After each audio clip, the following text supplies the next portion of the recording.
정확하게 얘기하면 이건 아니죠. 여러분 안녕하십니까? 주말과 휴일 잘 보내고 계십니까? 야, 오늘 재밌는 주제가 많은데요.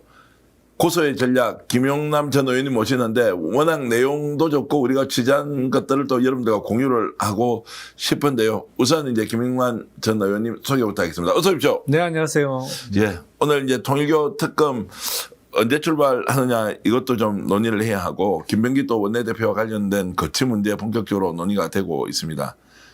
이재명 대통령이 금융주주 회장 이게 자기들끼리 아예 뭐 카르텔을 형성하고 은행 좌지우지하고 있다 이런 이야기 때문에 와 은행 시중은행 이렇게 되느냐라는 문제 그리고 정의선 현대자동차 그룹 회장의 아들이 음주운전했는데 이거 봐주게 한다고 난립니다. 현대도 난리고 대한민국 내로라 하는 언론들도 그거 봐주기 하면서 이게 상당히 논란이 있는데 이런 내용 빨리빨리 그리고 재미있게 여러분들께 유익하게 전해드리겠습니다. 통일교 특검 문제 바로 이야기하겠습니다.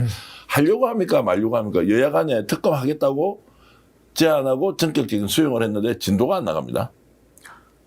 하기로 한 거죠. 예. 근데 내심은 하기 싫어하는 것 같아요. 야, 그건 이제 충격적인 이야기인데. 하겠다고 했는데 네. 특검 누가 추천하냐 추천권을 놓고 매일 싸우고 있습니다. 네가 올리 내가 올리 이러면서 그럼 특검이 혹시 못 갈 수도 있습니까? 근데 못 가게 되면 부담이 양쪽 다 커지지 않을까요? 예. 결국에는 왜 못 가는지 국민들이 다 이유를 아실 거거든요. 예. 결국엔 이 수사의 핵심은 통일교에서 이루어진 범정치권에 대한 로비 의혹이잖아요. 그러니까 여야가 다 포함되는 거잖아요, 이거는. 근데 결국엔 뭐 우여곡절 끝에 하기로 했는데 추천권을 누구에게 주느냐를 놓고 결렬돼서 못한다? 그거를 국민들께서 뭐 용납하실까요?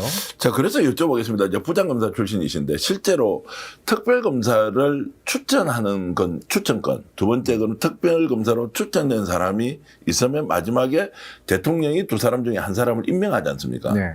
이 과정에서 누구를 추천하느냐가 수사의 최종 결과에 미치는 영향이 있는지 있다면 어느 정도인지 그것이 그렇게 중요한 것인지 좀 여쭤보고 싶은데요. 결국에 모든 일은 사람이 하는 거기 때문에 어떤 사람이 뽑히느냐에 따라서 결과에 영향을 끼칠 수는 있죠. 근데 특검의 특성 중에 하나는 특별검사 이외에 이제 수사팀 구성되는데 이게 검찰, 경찰, 뭐 때로는 국세청이나 뭐 금감원 등등에서 파견을 받는단 말이에요.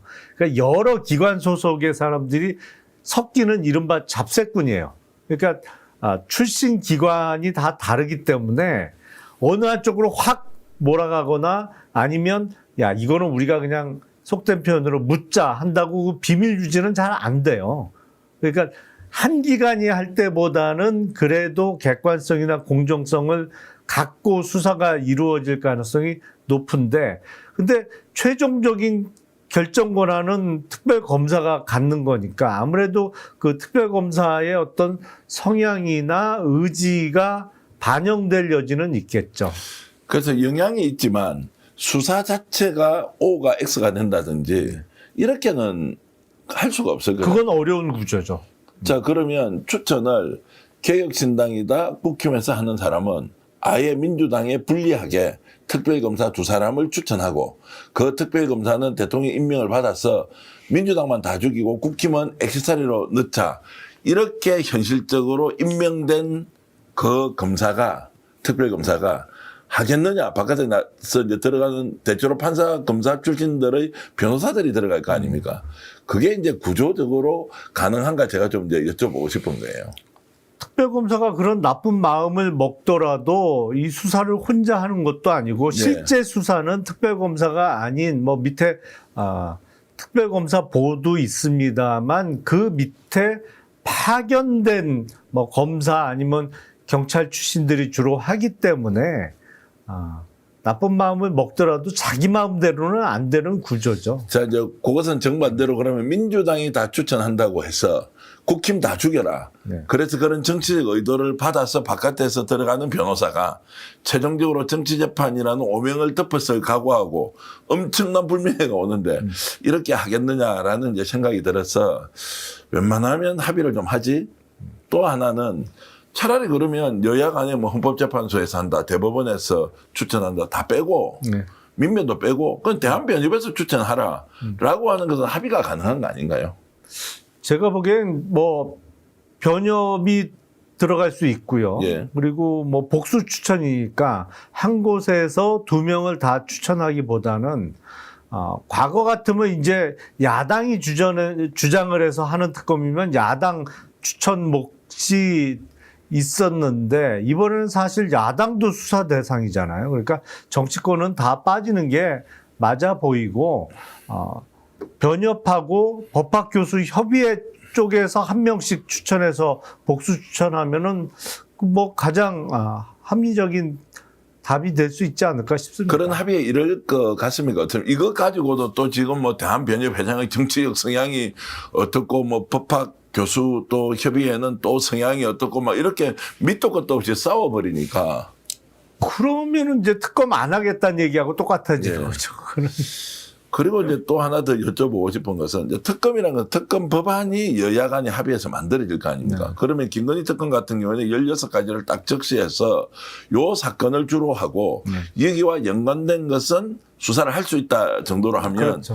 수사의 범위가 정해져 있는데 자, 특검이 구성이 되면 그 수사의 범위에 따라서 기간도 이제 정해져 있고 수사의 내용도 담겨 있다고 보면 그렇게 여야 간의 공방을 치열하게 하면서 옳다 그러다 따질 게 아닌 것 같은데 어떻습니까? 실제로 다 넣어놓으면 안 됩니까? 아니, 물론 개별 사안이 들어가고 맨 마지막에 이제 위사안과 관련해서 인지하게 되는 부분을 수사할 수 있는, 그러니까 맨 밑에 포괄적으로 수사할 수 있는 권한이 들어가죠. 근데 특검은 항시적으로 존재하는 기관이 아니잖아요. 네. 이게 뭐 3개월, 아무리 길어도 5개월 내지는 6개월 정도의 활동 기간이 딱 정해져 있는 곳이기 때문에 모든 수사를 뭐 끝까지 할 수는 없는 것이고 주요 항목별로 이루어질 수밖에 없어서 결국엔 글쎄 이제 정말 특검을 할 의지가 있으면 합의를 못할 이유는 없겠죠. 네.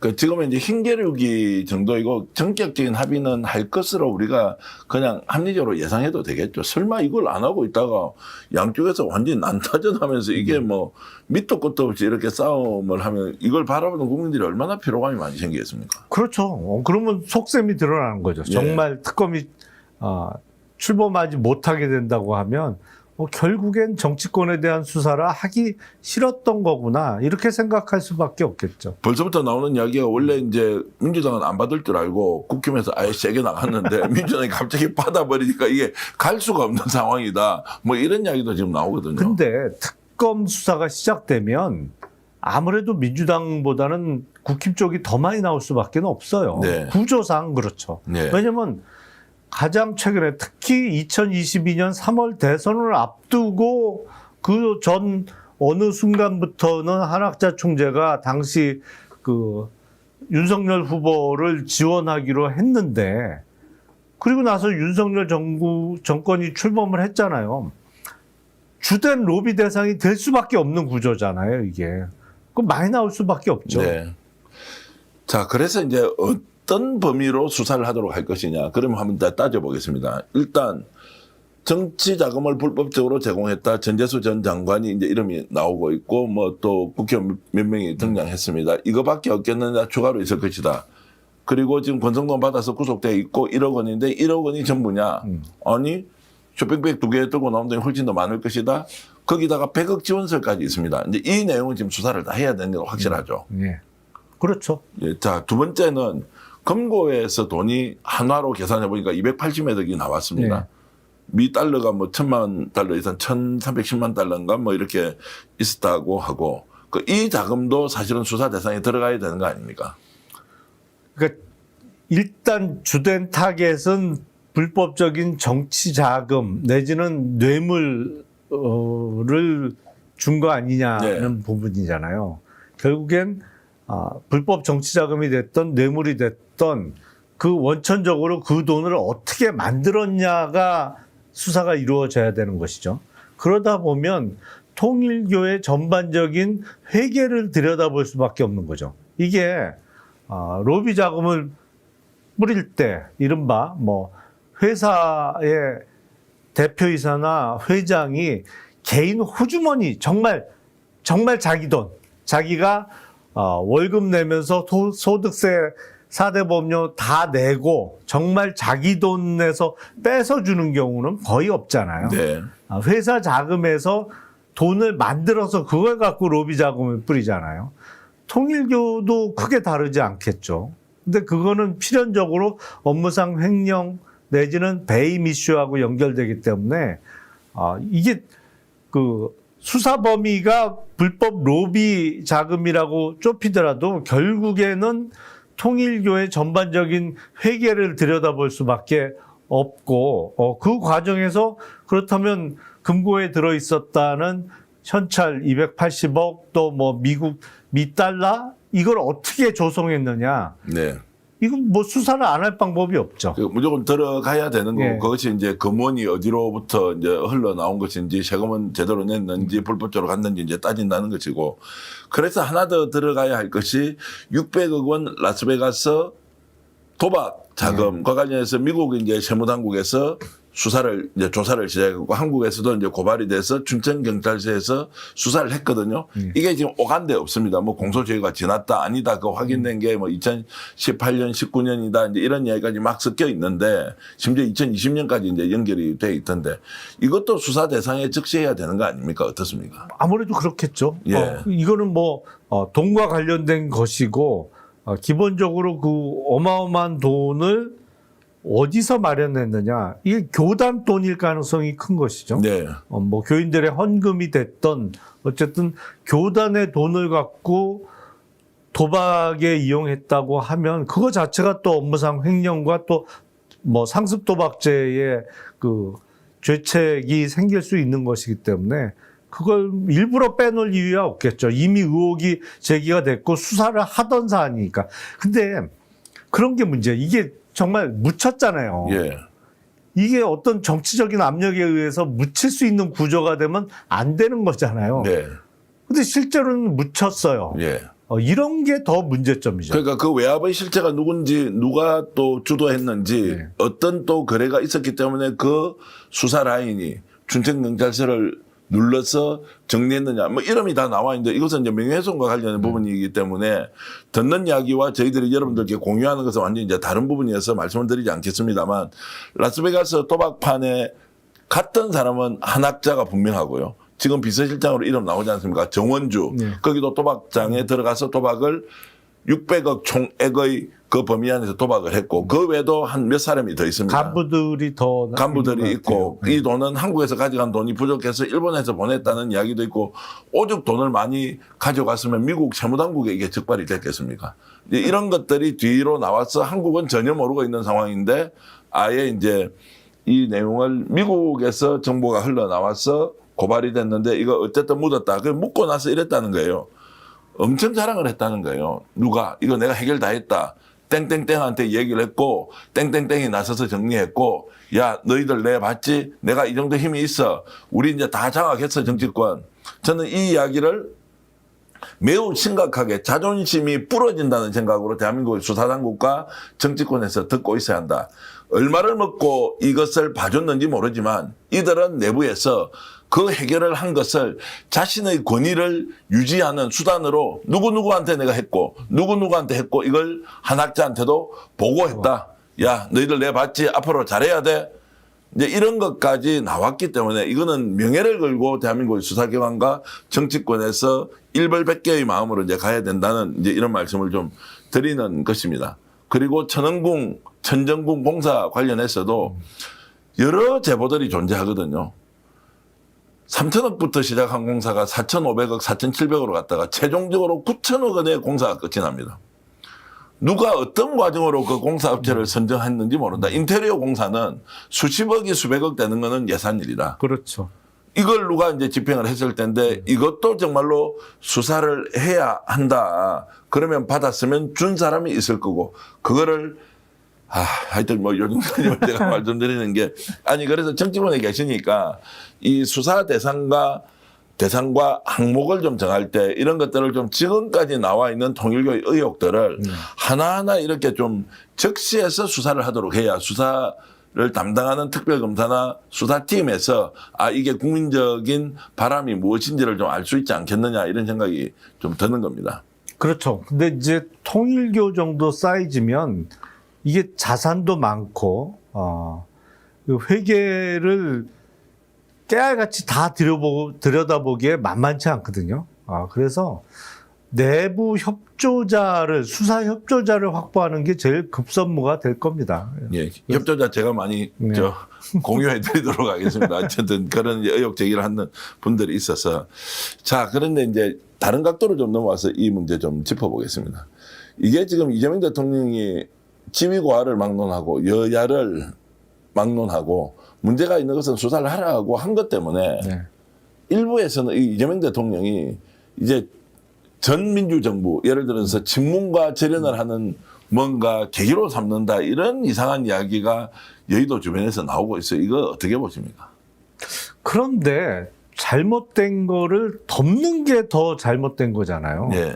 그러니까 잘못된 게 드러나면 그거에 합당한 처벌이나 그 이후의 절차가 진행되어야 하는 것이고 그게 무슨 거기서 꼭 계파 개념이 등장할 이유는 전혀 없다라고 생각을 합니다. 그러니까 그야말로 계파와 상관없이 통일교에서 나온 검은 자금을 누군가가 받았다면 그에 합당한 처벌을 받아야죠. 그게 네. 근데 꼭 친문만 골라서 처벌하겠다는 것도 아닌 것이고 수사는 해보면 어떤 게 튀어나올지 알 수 없거든요. 그게 친문이 아니고 오히려 국민의힘이나 개혁신당 쪽에서 나올 수도 있는 것이고요. 조국혁 신당도 글쎄요, 이제 대부분 비례대표고 초선 의원들이니까 별 상관은 없어 보입니다만 어디서 어떤 게 튀어나올지 알 수 없는 것이요. 근데 할 수 있는 건 다 해야 되는 거지. 거기에 굳이 무슨 이거를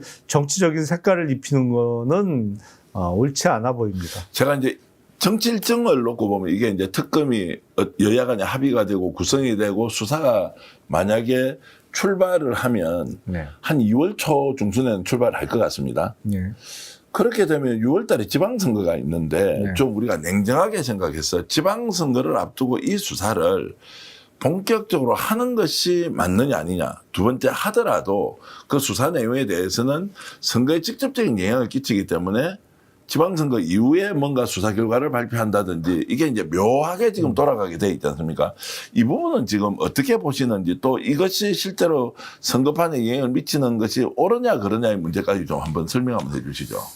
그런데 이제 지금 새해에 만약에 법안을 통과시킨다고 하면 그게 이제 국무회의도 갔다 와야 되고 또 특검이 임명되더라도 준비 기간 대략 20일 정도 소요되니까 빠르면 2월쯤 출범할 수 있겠죠. 예. 통일교 특검이 그렇게 되면 지방선거 국면에서 한참 특검 수사가 돌아가는 시기가 맞물리는 거는 틀림없는 사실인데 저는 지방선거 때문에 이 특검 수사를 미뤄야 된다?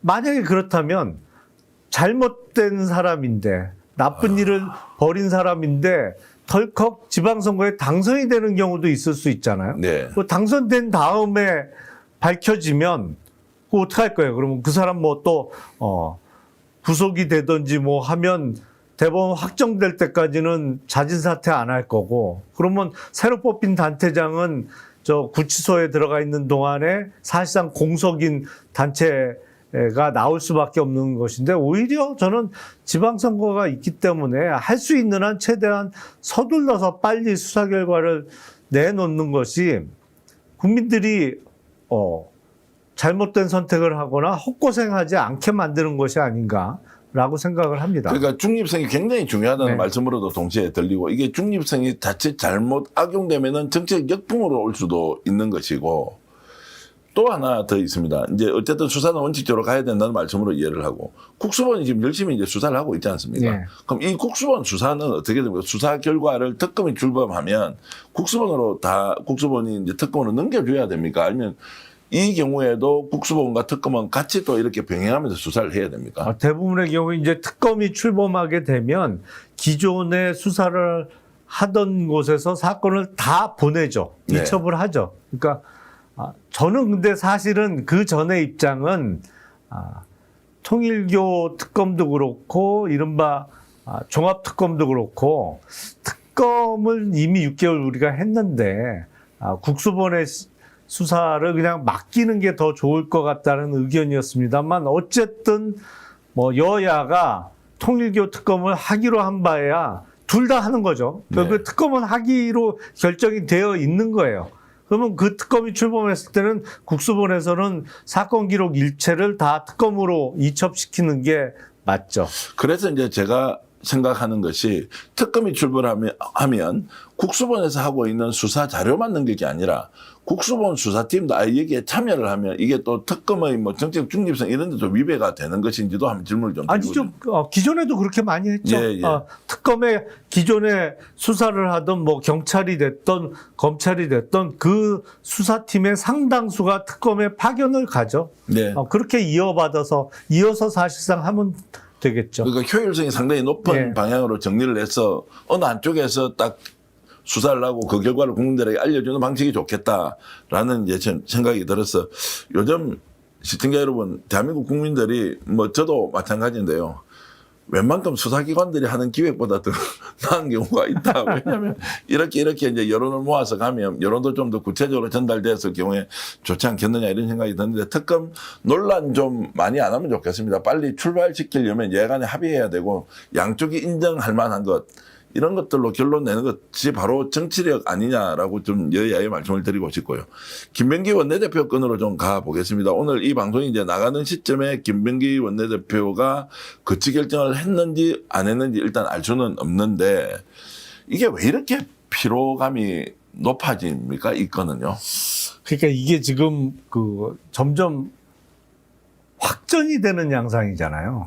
그러니까 처음에는 김병기 원내대표실에 근무하다가 그만둔 보좌진 출신들이 아마 제보를 하는 거 아니냐라고 하는데 시작은 사실 꽤 오래됐죠. 김병기 원내대표 후보 시절에 터진 것부터 시작이잖아요. 이른바 아들 문제와 관련해서 네. 어떤 국정원 취업 관련한 청탁이 있었던 거 아니냐 뭐 이런 등등부터 시작이 됐었는데 그럼에도 불구하고 원내대표 당선이 됐어요. 그래서 한동안 잠잠했는데 최근에 대한항공에서 숙박권을 제공받은 거 아니냐, 뭐 그리고 종합병원에서의 특혜 등등, 뭐 또 공항 이용과 관련한 의전 특혜 등등 의혹이 계속 진행되는 와중에 또 이번엔 김병기 원내대표 측에서 보좌진들 의 단톡방 내용을 또 언론에 공개하면서 이런 나쁜 얘기도 나눴었다 뭐 이러면서 점점 전선이 넓어지면서 커지는 양상인데 그러다 보니까 국민들 특히 민주당 지지자분들 사이에서는 너무 오래 끄는 거 아니냐. 그러니까 말씀하신 대로 네. 좀 피로도가 쌓여가고 있죠. 예. 이정재 대통령이 뭔가 좀 국정 운영의 성과를 내가 이거 지금 이야기해도 막 바빠 죽겠는데 갑자기 이게 터지니까 다 덮어버린다 이런 느낌이 들기도 하고 뭐 방송에서 여러분들께 좀 말씀을 드리면 김병기 원내대표 쪽에 일하다가 앙심을 품고 나갔던 그 사람들의 행위가 저는 뭐 정당하다는 생각 별로 안 들지만 이 사람들이 바깥에 나가서 뭐 다른 데 또 직장을 좀 구했던 모양이죠. 여기다가도 또 뭐 좀 연락을 해가지고 그 사람들 문제가 많다라고 이제 정보를 전달해주고 거기에서 또 잘렸는 모양이에요. 이게 뭐냐 이게 막. 근데 하필 그 새로 구한 직장이 지금 전국에서 들썩들썩한 제일 시끄러운 직장이잖아요 지금. 그러니까 거기가 쿠팡이었던 모양이에요. 근데 이 사람 또 잘렸는데 그런 이야기까지 이제 들리니까 야 이게 우리가 그냥 뭐 당사자 간에 뭔가 이제 좀 싸움이 심하다. 그래서 뭐 법적으로 명예훼손이다 간다 이런 게 아니고 이걸 막 우리가 가져와서 주제로 다루기에는 이게 너무 지금 좀 안타깝다는 표현도 그렇고 정말 이렇게 해야 되나. 그래서 이제 두 가지가 있는 것 같습니다. 하나는 진위 여부에 대한 걸 이제 봐야 되고 서귀포 칼 호텔 뭐 가보셨겠지만 워낙 유명한 데니까 저는 못 가봤는데. 예, 저는 뭐 몇 번 가봤는데 거기 뭐 굉장히 이제 좋은 곳인데 오래됐지만 어쨌든 풍광이 아주 좋은 이제 그 대한항공 호텔인데 뭐 거기에서 160만 원짜리다 뭐 30만 원짜리다 받으면 안 되잖아요. 뭐 160만 원은 그러면 받으면 안 되고 30만 원 받아도 된다는 것도 아닐 텐데 요 문제대로 깔끔하게 정리했어야 되는 또 한겨레 신문이 뭔가 의도를 가지고 기사를 썼다는 식으로 또 좀 느낌상 주니까 그래서 이제 이 내용과 관련해서는 진위 여부에 대해서는 좀 밝히고 거기에 대한 것들을 조치해야 하는 것. 또 다른 하나는 이제 갑질 논란과 관련된 부분은 또 그것대로 좀 가야 되는데 일단 지금 김병기 원내대표 어떻게 하는 게 좋겠습니까? 뭐 우리는 지금 이제 결정이 안 나 있는 상황에서 본인 굉장히 억울해 한다고 하더라고요. 근데 지금은 조금 특히 당 내지는 뭐 이재명 정부를 떠나서 일단 당에 주는 부담이 좀 너무 커지고 있는 거 아닌가라는 생각이 듭니다. 국민의힘이요. 이 사안에 대해서 적극적으로 비판을 하잖아요. 근데 얘기 안 하죠. 한동훈은 나와가지고 막 완전히 조롱하듯이 이렇게 하니까 한동훈도 참 굳이 그렇게 지가 그 조롱과 비웃음으로 너희들 어떻게 하는지 한번 보자라고 하면서 얘기를 하니까 더 막 그걸 보는 사람들이 자존심 상해가지고 하는데 국힘은 그냥 가만히 이제 보고는 있고 그 쏘가리를 엄청 지금 민주당은 하고 있고 당사자는 억울해하는 이 상황에 그래도 결론은 내야 될 거 아닙니까? 아, 그럼요. 이거 빠르면 빠를수록 좋죠. 아니면 그냥 연말을 이렇게 보내고 연초 이렇게 가면 이게 그냥 한 일주일 정도 지나면 이렇게 까먹을 만한 소재입니까? 아니면 그거보다 훨씬 더 폭발력이 있는 내용입니까? 그런데 지금까지 나온 그 문제 제기가 다냐라는 의문점이 있는 거죠. 네. 이게 시간을 더 끌면 뭐가 더 나오지 않을까? 그리고 그게 한두 명도 아니고 지금 6명이라는 거잖아요. 보좌진 출신들이. 그 6명이 각기 하나씩만 더 내놔도 6개가 될 텐데 지금까지 제기된 의혹이 전부냐? 아닐 가능성이 높아 보이죠. 그러면 이제 국회의원 해보셨으니까 좀 질문 드릴게요. 이제 7명이 우리 이제 정규직 그 보좌진이고 비서진이죠. 두 사람은 인턴 사원이 있지 않습니까? 총 9명으로 구성되는데 7명이 있었는데 6명이 단톡방을 만들어서 텔레를 통해서 이제 국회의원과 부인과 아들 욕을 막 하는 거예요. 전례가 없지 않습니까? 그럴 수가 있습니까? 의원실에 7명이 있는 정규직 직원 중에 6명이 자기들끼리 텔레를 만들어서 자기가 모시고 있는 국회의원 욕을 그렇게 할 수가 있나요? 그때는 정상적인 의정 활동을 하고 있을 원내대표와 아무 관계없는 그런 이제 국회의원의 직위에 있었거든요. 삼성 국회의원. 그럴 수가 있습니까? 아니, 통상 이제 의원실에 보면 의원과 보좌진이 다 들어가 있는 이른바 단톡방이 그게 뭐 카카오톡이 됐던 텔레그램이 됐던 있죠. 네. 근데 의원을 제외한 보좌진만 따로 항상 방을 만들죠. 거의 예외 없이 다 만들어요. 그건 의원실마다. 왜냐하면 이른바 의원이 들어와 있으면 좀 말하기가 불편하니까 의원이 없는 데서 막 이야기를 해서 어느 정도 결론 낸 것을 의원이 포함된 단톡방에 올리면서 이렇게 일처리가 되는 경우가 대부분으로 알고 있거든요. 그런데 이제 그런 업무 처리를 위한 의원이 제외한 나머지 보좌진의 단톡방은 다 있는 건데 거기서 의원을 포함한 가족들의 뭐 욕이나 비판을 하느냐? 대부분 하겠죠. 저도 그 방은 안 들어가서 모르겠는데. 그렇습니까? 아니, 나라님 없는 데서는 나라님 욕도 하는데 뭐 안 하겠어요. 뭐 이런저런 불만이나 얘기를 하겠죠. 그 수준의 차이는 좀 나겠습니다만 거기서 욕하는 건 그냥 그러려니 해야 되는 거 아닌가 싶은데요. 근데 이걸 이제 발견해서 요거의 내용이나 수준이 너무 충격적이야. 그리고 김병기 의원 쪽에서 보면 친형제처럼 동생처럼 동지적 관계가 아주 강고했다. 그 심지어 줄에도 평소에 서지도 않는데 네.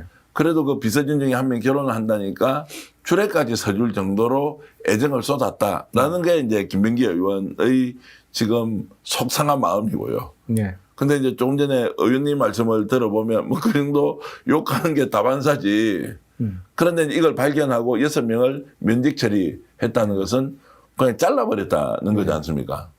제가 보기엔 그거를 안 봤어야 돼요. 그 단톡방의 내용을. 아니, 보면 당연히 사람이 열받죠. 그리고 정말 믿었고 한 식구처럼 여겼던 사람들인데 그런 자기 소위 뒷담화를 하는 걸 자기 눈으로 보면 배신감도 들고 당연히 화가 나죠. 네. 근데 그런 경우 많죠. 이제 조그만 기업체나 장사를 하다 보면 정말 고용주 입장에선 자기가 이 직원한테 끔찍하게 잘해줬어요. 네. 그런데 뭐 사정이 생겨서 그만두는 경우가 있잖아요. 예, 예를 들어서 뭐 다른 공부를 하겠다든지 예. 뭐 다른데 집에 가까운데 취직 자리가 나서 옮기겠다든지 그래서 그만두는 경우가 왕왕 있죠. 아무리 잘해줬던 직원이라도. 근데 그래서 이제 잘 해봐라. 그리고 이제 퇴사 처리한 직원이 좀 있다가 그런 경우 많아요. 이제 노동청에 진정을 내요. 저는 자주 당했습니다. 예. 자주 당한다. 그렇죠. 근데 내용이 뭐냐? 계산해봤더니 내가 연가 보상을 덜 받은 것 같은데요. 네. 그리고 진정되거나 그런 경우 있잖아요. 왕왕. 없는 사실도 다 써가지고 욕을 엄청 그렇지. 하더라고요. 예. 진짜 가족처럼 생각했던 네. 사람들이 그렇게 할 때는 쇼크를 엄청 먹어요. 네. 근데 이제 처음에는 엄청 쇼크 먹는데 네. 몇 번 당하다 보면 그러려니 하잖아요. 계속 당하고 나면요. 그 뒤에는 아예 이제 계약 관계가 시작될 때부터 그렇죠. 그걸 예상하고 네. 이제 사실은 공사구분을 하죠. 그러니까 조금 그런 마인드가 필요했던 거 아닌가 싶어요. 그러니까 경험이 좀 부족했다라는 이야기도 나오고 또 워낙 그렇지 않은 공간에서 정치를 해왔기 때문에 별 문제 없이 살았는데 이 정도 내용에 대해서 좀 대처하거나 대응하는 것이 미숙하다. 뭐 억울한 사정은 충분히 알겠으나 그리고 이제 주변에서 야 저걸 진짜 처음 당해서 저렇게 한 거지 원래 국회에서는 자주 당하는데 뭐 이렇게 이야기하는 의원도 있긴 하더라고요. 그러다 이제 이것이 막 확산되고 하니까 결국 이 사람들이 문제 제기하는 그 행위가 결과적으로는 그분들도 이제 피해를 입었다고 이미 생각을 하지만 네. 김병기 원내대표가 입는 피해가 훨씬 크지 않습니까? 비교가 안 되죠. 아니 근데 뭐 각자 입장이 있을 수는 있겠죠. 네. 예를 들어서 뭐 먹고 살아야 되는데 보좌진에서 해직된 다음에 해촉된 다음에 다른 직장 구하는 것도 어려움을 겪었다면 뭐 당사자 입장에서는 대단히 피해가 크고 화가 많이 날 수 있겠습니다만 어쨌든 이름이 더 많이 알려지고 중요한 직책에 있는 사람이 받는 그 손해 뭐 이게 더 큰 경우가 대부분이죠. 그러니까 고난도 책임도 크기 때문에 이런 이제 공방에서 마지막 피해는 김부겸 원내대표가 훨씬 더 많이 입을 것이라고 생각하고 이게 이제 정리가 좀 덜 되는 것은 문제 제기를 하고 있는 당사자가 동기가 무엇이든 간에 옳고 그름의 문제가 아니라 지금도 가만히 있지 않겠다는 거예요. 그렇게 아까 말씀하셨듯이 다른 것도 튀어나올 수 있다. 그리고 아예 얼굴 드러내놓고 싸우려면 싸우겠다. 이런 이제 상황으로 나오니까 김병기 원내대표가 물러서지 않으면 안 되는 국면이다라는 것까지 그래서 당 지도부에서 이 문제 이렇게 저렇게 고민을 한다는 것까지 이제 말씀을 드리고요. 뭐 이 방송이 나가는 시점에는 거치가 결정이 되었을 수도 안 됐을 수도 있지만 그 내부에서 지금 이루어지고 있는 이렇게 매우 심각한 수준으로 봉합이 되기보다는 더 확산되고 있는 상황이라는 말씀을 드리고 현명하게 김병기 원내대표가 좀 판단하면 좋겠다 이 말씀까지 좀 드리겠습니다. 사실 다른 주제로 좀 넘어가서 김영남 전 의원은 사실 금융 분야에 굉장히 전문성을 가지고 있지 않습니까? 근데 우리는 이제 국회의원 할 때 의정 활동 잘했다, 뭐 대중들과 굉장히 친화력이 있다 이런 쪽이지만 실제로 금융문제 전문가인데 그래서 오늘 이야기 좀 해보겠습니다. 이재명 대통령이 대한민국 지금 금융지주 체제와 관련해서 제가 이건 해석하는 겁니다. 자기 것도 아닌데 네. 지주 회장이 되면 이사 선임 다 해놓고 장기 집권도 가능하고 자기 마음대로 그 지주 산하에 있는 모든 기관장 임명거 네. 꺼가지고 재벌 총수보다 더 낫다 지금. 이거 문제가 많고 내부 부패 카르텔 아니냐라고 이제 대통령이 지적한 부분에 대해서 우선 평가 한번 해주시죠. 저도 120% 공감합니다. 예. 사실은 금융 지주 회사는 아주 대표적인 소유 분산 기업이죠. 그걸 이제 다른 말로는 주인이 없다라고 표현할 수도 있습니다만 뭐 주주가 수백만 명이 나눠 갖고 있는 구조잖아요. 그리고 그 중에 제일 주식 지분이 많은 사람이 금융지주 회장으로 가는 게 전혀 아니잖아요. 네.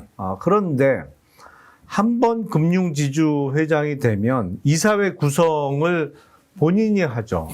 그러면서 특히 뭐 사내이사도 그렇습니다만 요새 그 많은 숫자의 사회이사를 자기에게 자기와 친분이 있는 사람, 자기 말을 잘 들을 사람들로 사회이사를 주로 뽑는단 말이에요. 그래갖고 임기가 다 될 무렵쯤 다시 추천을 하게 되는데. 지주회장 추천위원회를 만들죠. 그렇죠. 예. 근데 거기에 대부분 많은 사회이사들 들어가서 자기 사회이사 시켜줬던 사람 또 추천한단 말이에요. 근데, 금융지주회사라는 게 뭐 은행도 있습니다만 카드사, 자산운용사, 캐피탈, 자회사가 사실은 엄청 많죠. 자산 규모가 수조 원짜리가 수십 개가 있는 거죠. 예.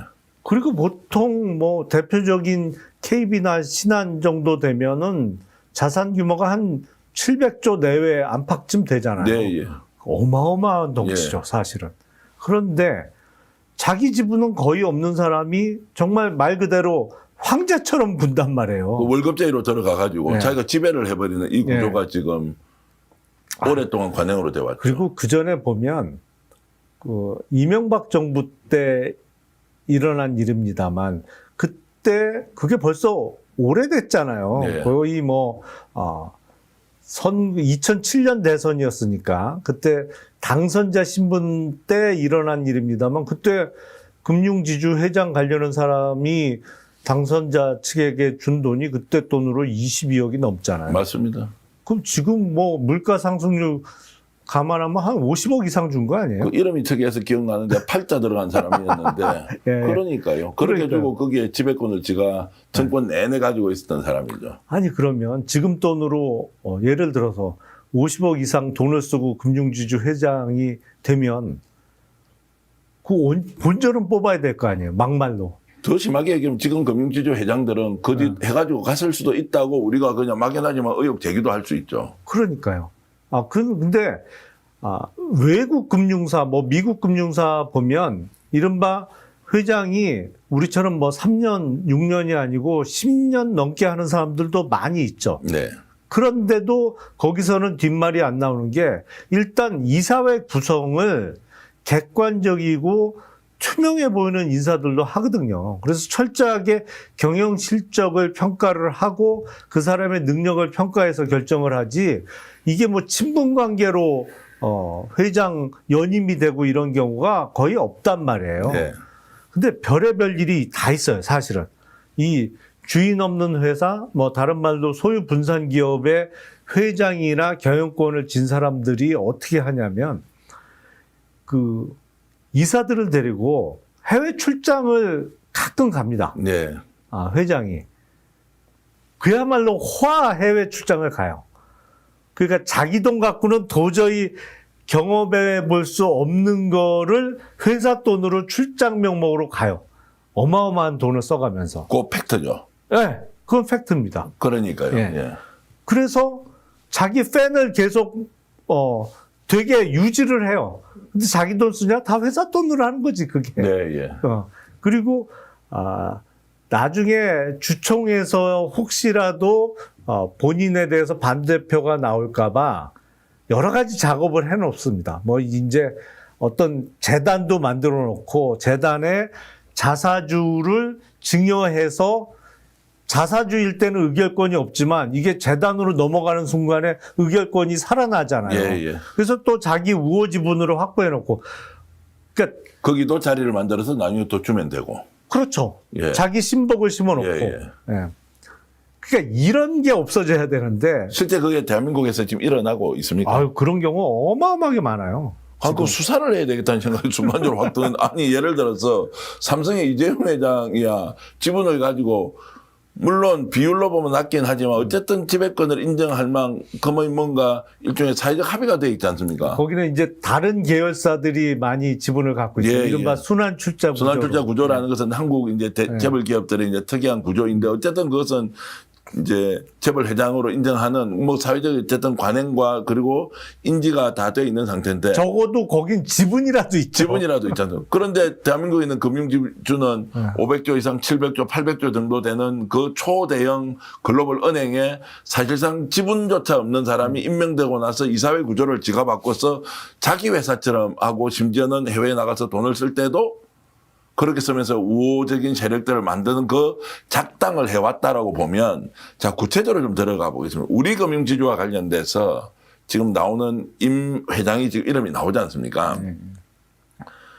경제관료 출신이잖아요. 어느 시절의 인물입니까? 이분이 농협지주에 들어가서 하다가 이게 뭐 자리가 있을 때마다 이분에 대한 저희가 느낌은 이런 것이었습니다. 정권하고 연결이 그렇게 잘 되는 모양이죠. 정권이 바뀔 때마다 어디 찾아가서 하는데 그래서 지금은 좀 국민들 앞에 솔직하게 이야기했는데 이분은 정당하게 했겠다라는 제가 전제를 깔고 있으면서 지금 뭔가 문제가 많다라고 다른 각도로서 이제 말씀드리는 건데 정권에 줄만 잘 서니까 어디 가서 계속 은행장 해먹더라 라는 그 전형을 만들어 놨다는 거예요. 그런 분들 많죠.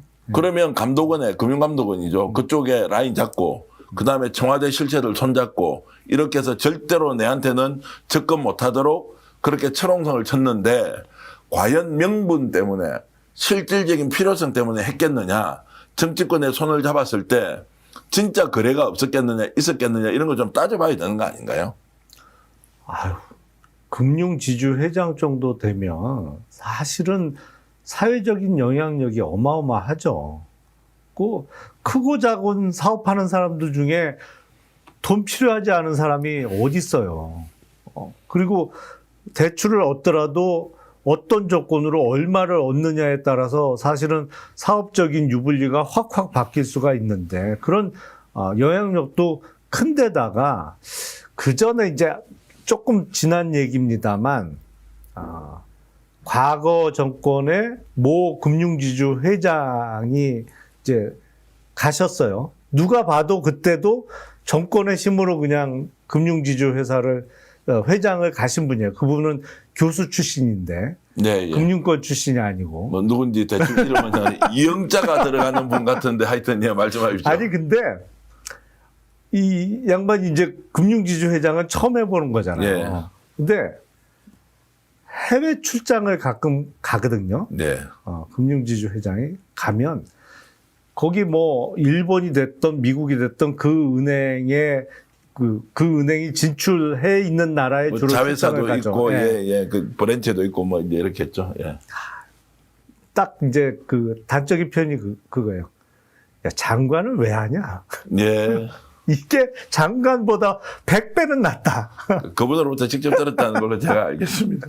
예, 그 정도로 이제 황제, 위의 황제처럼 지금 자리를 이렇게 갖고 있는데 본인의 임기를 연장하기 위해서 공적으로 만들어 놓은 이사회 구조에 사심이 들어가서 자기 필요한 대로 사람을 심어놓고 이런 방식으로 지금 사실 해먹기를 하는 거지 않습니까? 그런데 은행은 이자 장사를 가지고 국민들이 다 주고 나는데도 천문학적인 수익을 내고 있는 이 이제 불균등한 이런 상황.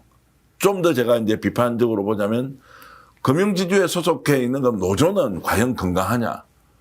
뭐 이런 부분도 같이 이제 연결해서 보면 같은 카르텔 아니냐. 뭐 당장 민주당 정부에서는 노조 비판하기 어렵겠지만 그 노조는 건강하게 감시 감독하고 있느냐. 이사회 구조 문제 많다고 실제 문제 제기를 하느냐.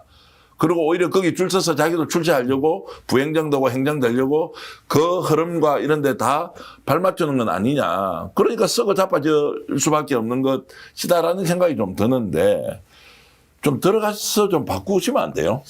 사실은 우리나라 금융기관, 특히 이제 은행이나 이런 대형 금융회사들이 효율성이 대단히 낮습니다. 그러니까 갖고 있는 자산에 비해서 뭐랄까요, 이제 이익률이 좀 많이 낮아요. 네. 그게 어떻게 보면 누이 좋고 매부 좋은 거죠. 그러니까 외국계 금융회사들이 인원을 대폭 감축할 때 우리는 별로 상대적으로 비교적으로 감축하는 폭이 대단히 작았어요.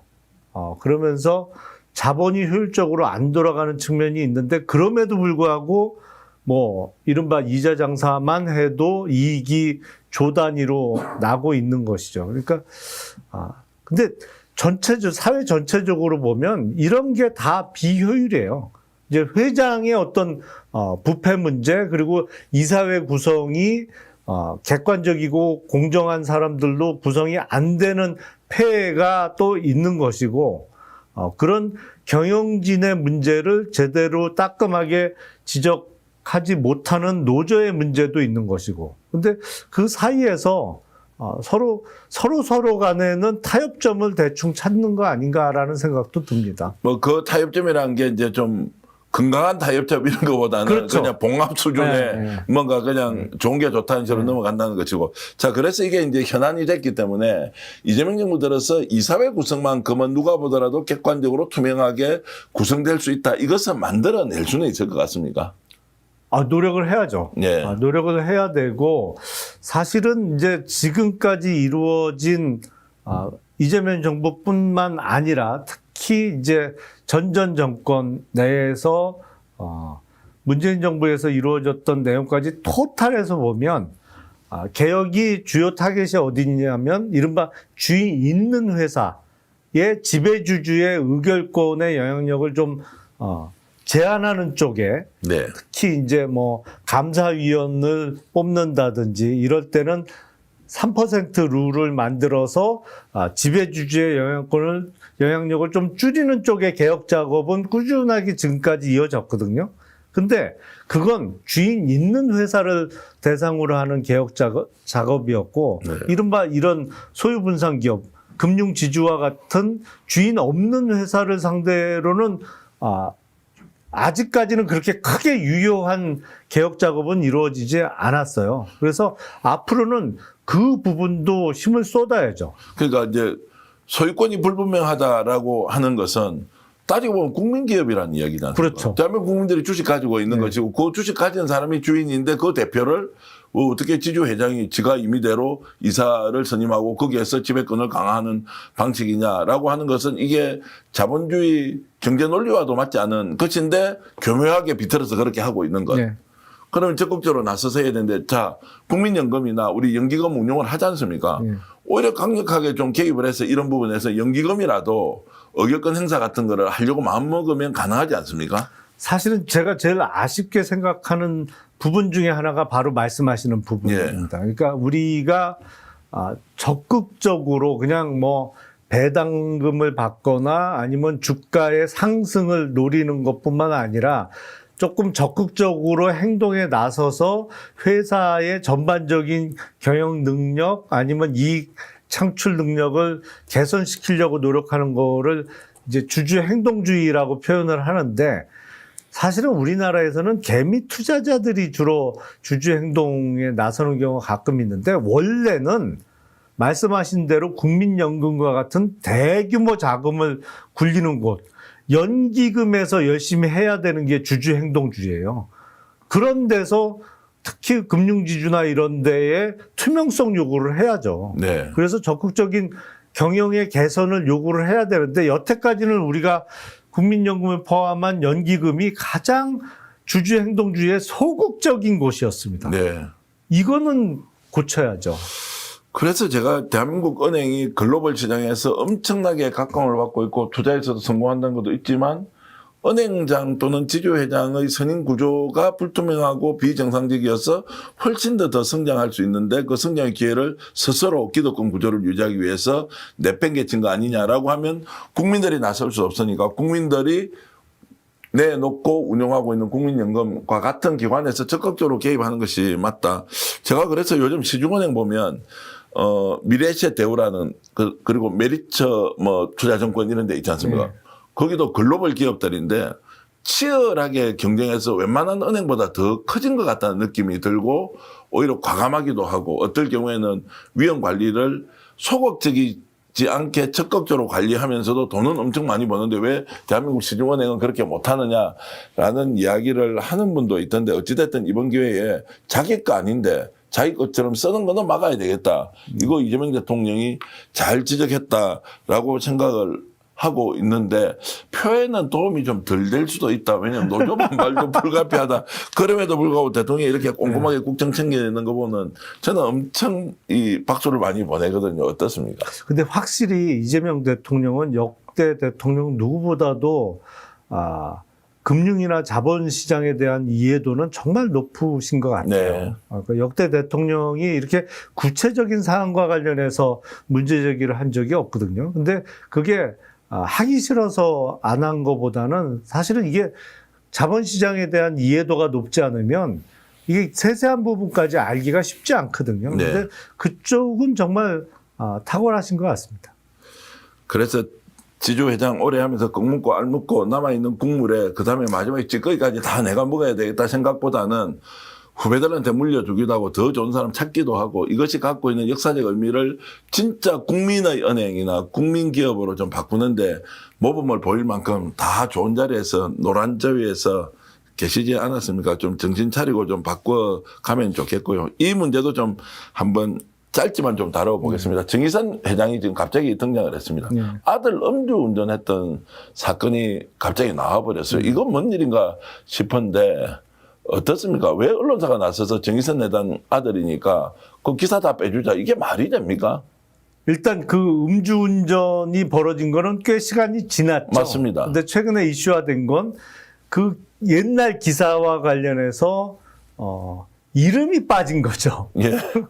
이름이 빠져서 기사 검색에서 실명은 대부분 빠지고 현대자동차도 이제 H사로 이렇게 바뀌었죠. H로 바뀌고 뭐 이런 식의 작업이 이루어진 건데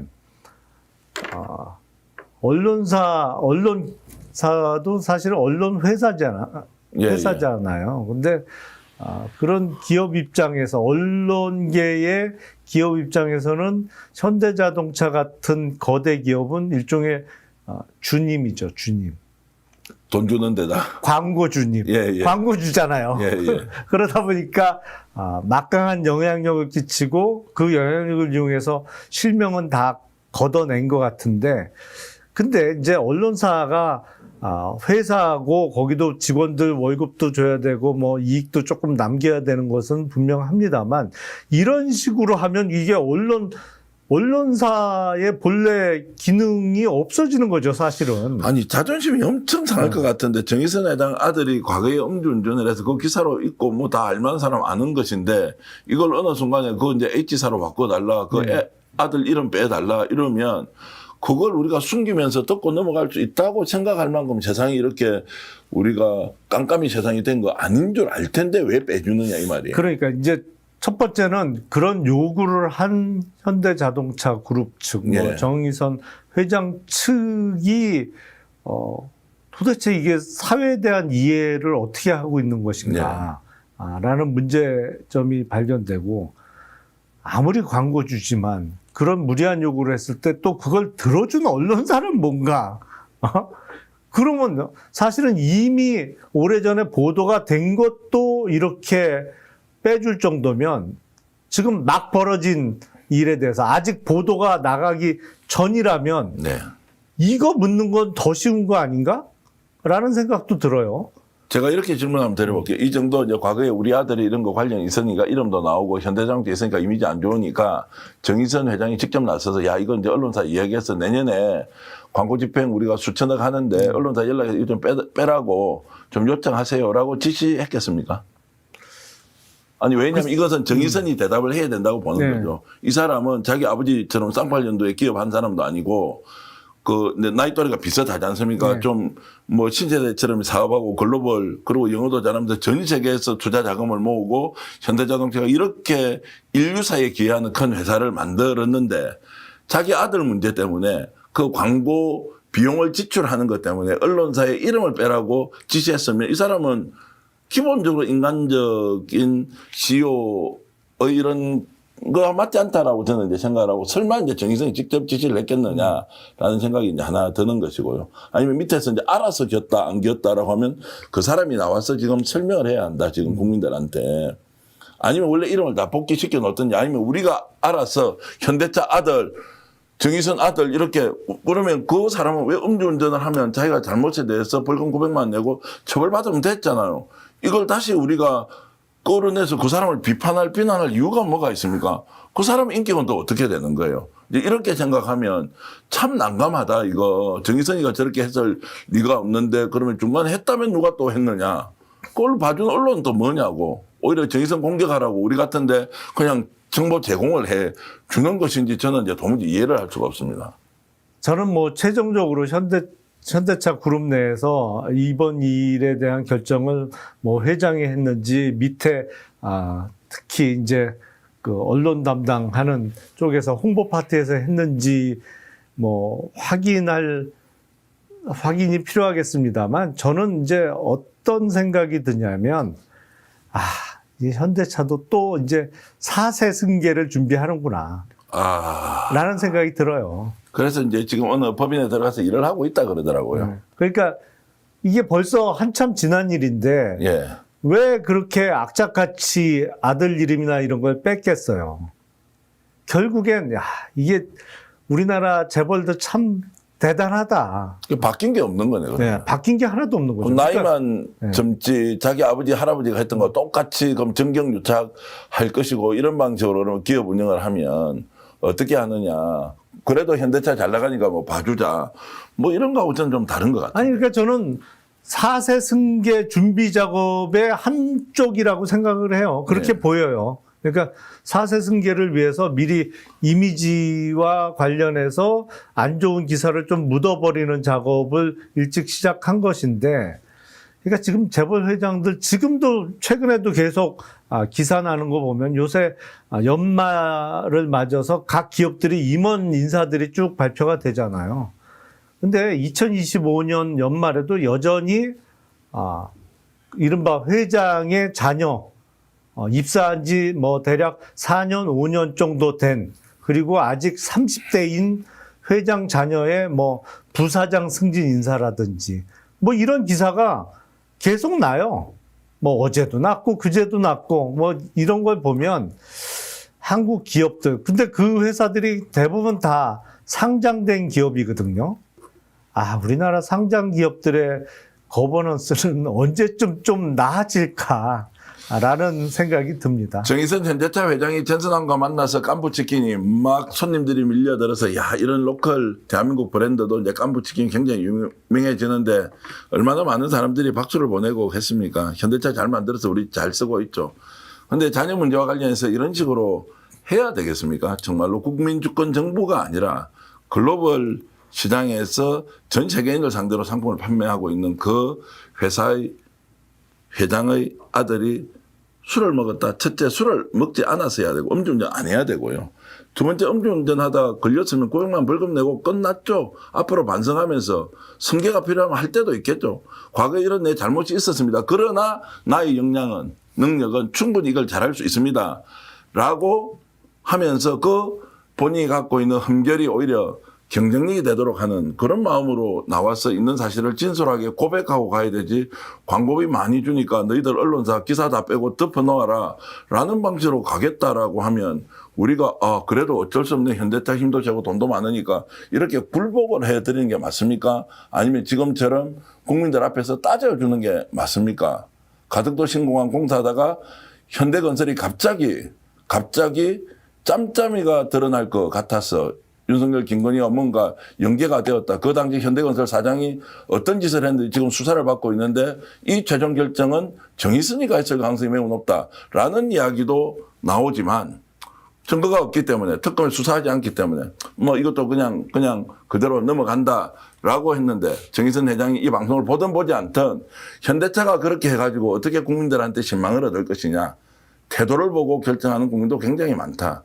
오히려 그 좋은 경쟁력을 국가와 국민을 위해서 이재명 대통령 앞에 와가지고 미국 가서 정말로 협상 잘해줘서 고맙습니다라는 그 진심을 국민들 앞에 보이려면 자신의 아들이 갖고 있는 허물도 어쩔 수 없는 내 운명이다라는 생각으로 가는 것이 정도 경영 아니겠나 이 말씀을 제가 좀 드리고 싶은 겁니다. 제가 감나라 배나라 할 처지는 안 되는데요. 제가 주제 파악은 잘 하면서 그래도 얘기를 하겠습니다. 아니 그래도 이번에 문제된 언론사보다 스픽스가 훨씬 훌륭한 거죠. 여기는 뭐 빼달라고 한다고 빼주진 않잖아요. 뭐 그래도 우리도 이제 김치도 팔아야 되고 활방어에도 팔아야 되고 뭐 제조개 이제 그 제조개도 팔아야 되는데 어쨌든 이제 그렇게 하는 것과 큰 기업 글로벌 기업이 국민들 앞에 더 엄중한 책임감을 가지고 움직여줘야 한다. 혹시 그런 관행이 남아 있으면 과감하게 정말로 양도 일단의 자세로 아예 칼로 잘라버리라. 그래야 좋은 기업으로 국민에게 신망받는 그런 현대 자동차 그룹이 된다고 생각을 합니다. 오늘 시간이 이렇게 빨리 간 줄 몰랐는데 주제 많이 다뤘지만 내용이 알차고 풍부해서 김영남 전 의원님께 진심으로 감사의 말씀드리고 시청자 여러분들께도 인사드리면서 오늘 방송 모두 마치겠습니다. 방송 끝나면 광고가 따로 제가 이제 녹화를 해놓은 걸 보여드리는데 그 광고도 많이 이용해 주시면 고맙겠습니다. 인사드리면서 방송 모두 마치겠습니다. 여러분 고맙습니다. 네, 감사합니다.